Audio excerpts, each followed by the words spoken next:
Hello दोस्तों, स्वागत है आपका फिर से एक नई वीडियो में। इस वीडियो में दोस्तों हम बात करने वाले हैं कि एट्थ पे कमीशन आपका कब आने वाला है और किस तरीके से लागू होगा, और लेट लागू होता है तो आपको सैलरी कब से काउंट किया जाएगा। सारी जानकारी इस वीडियो में हम लेने वाले हैं। वीडियो को पूरा देखिएगा, वीडियो को लाइक कीजिएगा दोस्तों, शेयर भी कर दीजिएगा।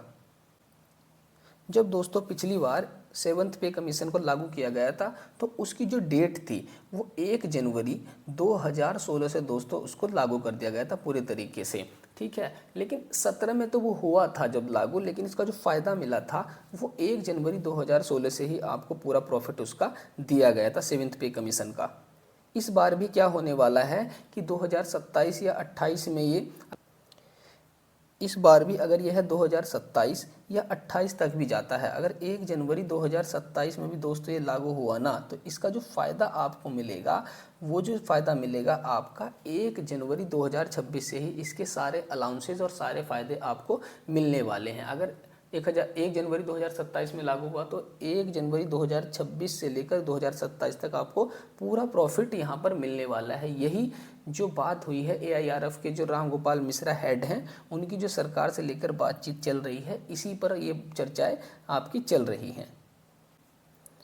यहाँ पर उनकी जो बात हुई है सरकार से, अगर उसके बारे में मैं आपसे बात कहूँ तो उन्होंने कहा है कि केंद्रीय कर्मचारी के लिए ये राहत भरी खबर है। जॉइंट कंसल्टेटिव मशीनरी होती है जेसीएम, जो सरकार से सीधे बात रखती है। एट्थ पे कमीशन के लिए जो बात रखती है, सेवन्थ पे कमीशन के लिए भी इसी मशीनरी ने बात रखी थी, यही सरकार से बात करती है। उनके लीडर जो राम गोपाल मिश्रा, उन्होंने कहा कि 8वें वेतन आयोग की घोषणा में कुछ देरी क्यों ना हो, लेकिन यह जनवरी 2026 से ही लागू होना चाहिए। उनका तर्क है कि हर वेतन आयोग लगभग तय समय पर ही दिया जाता है, केंद्रीय कर्मचारी को इसका पिछला बकाया भी मिलना चाहिए। जैसे कि वही बात मैं कह रहा हूँ, 1 जनवरी 2027 को भी अगर पूरे तरीके से लागू होता है तो आपको 1 जनवरी 2026 से 27 तक का पूरा लाभ दिया जाएगा। भले ही सरकार इसकी अधिसूचना थोड़ी देर से जारी करे, लेकिन सैलरी बढ़ोतरी और भत्तों का असर जनवरी 2026 से ही गिना जाएगा। ठीक है दोस्त, इसमें आपको पता ही है कितने लोगों को फ़ायदा होने वाला है। लगभग केंद्रीय कर्मचारी कौन है, 50 लाख कर्मचारी।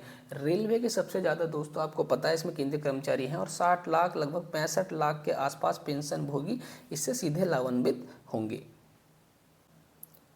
जब पिछली बार दोस्तों सेवन्थ पे कमीशन लागू किया गया था तो जो उसकी रिपोर्ट थी सब बनाकर, है ना, 1 जनवरी और 2000 जब ये जारी हुआ था, 1 जनवरी 2016 में सारी रिपोर्टें दे दी गई थी। ठीक है, लेकिन ये पूरे तरीके से लागू हुआ था वो 17 में लागू हुआ था, लेकिन जब इसका फ़ायदा दिया गया था तो वो 1 जनवरी 2016 से ही सारा अमाउंट आपके सैलरी में आ गया था। ठीक है ना, तो 1 साल का पूरा अमाउंट 1 साल एरियर के रूप में आपको पूरा दिया गया था।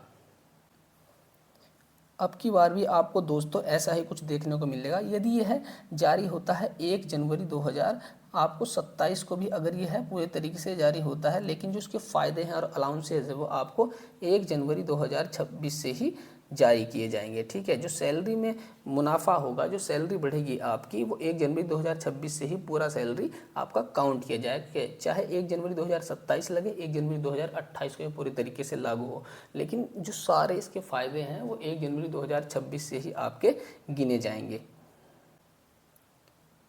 आपको बताते चले कि अखिल भारतीय रेलवे कर्मचारी महासंघ के महासचिव वही राम गोपाल मिश्रा जी, जो जेसीएम के हेड हैं, उनकी ये बात सरकार से हुई है कि इस प्रक्रिया में समय लगने की संभावना है। आयोग का गठन किया जाएगा और वह हितधारकों के साथ विचार विमर्श करेगा और फिर अपनी सिफारिशें प्रस्तुत करेगा, फिर इसे सरकार द्वारा अनुमोदित किया जाएगा। हमारा कहना यह है कि देर के बावजूद वेतन वृद्धि की प्रभावी तिथि 1 जनवरी 2026 से होनी चाहिए। यानी कि जो वेतन बढ़ना चाहिए, सरकार से वो वही बार बार बात रख रहे हैं कि सर जो वेतन आपका बढ़ेगा वो 1 जनवरी 2026 से ही बढ़ा हुआ गिना होना चाहिए। ठीक है दोस्त, आगे बात कर लेते हैं कि 7वें वेतन आयोग का उदाहरण देते हुए मिश्रा ने याद दिलाया कि तब वेतन वृद्धि जब पिछली बार सेवन्थ पे कमीशन लगा था 1 जुलाई 2016 से लागू की गई थी, लेकिन कर्मचारियों को जनवरी 2016 शुरू होने वाले 6 महीने का भुगतान आपका किया गया था। यानी कि 6 महीने बाद वो लगा था, लेकिन 6 महीने का पूरा जो फ़ायदा सैलरी में दिया गया था 1 जनवरी 2016 को पूरा फ़ायदा ये दिया गया था।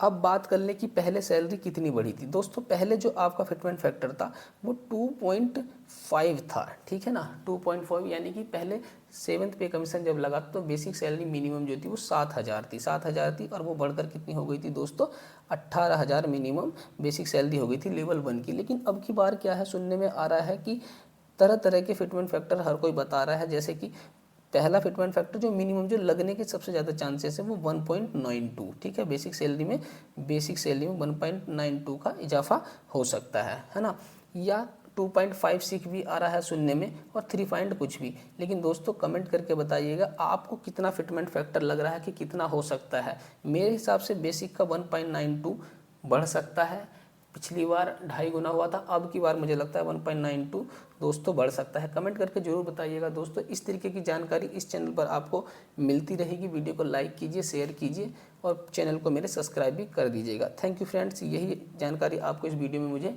देनी थी।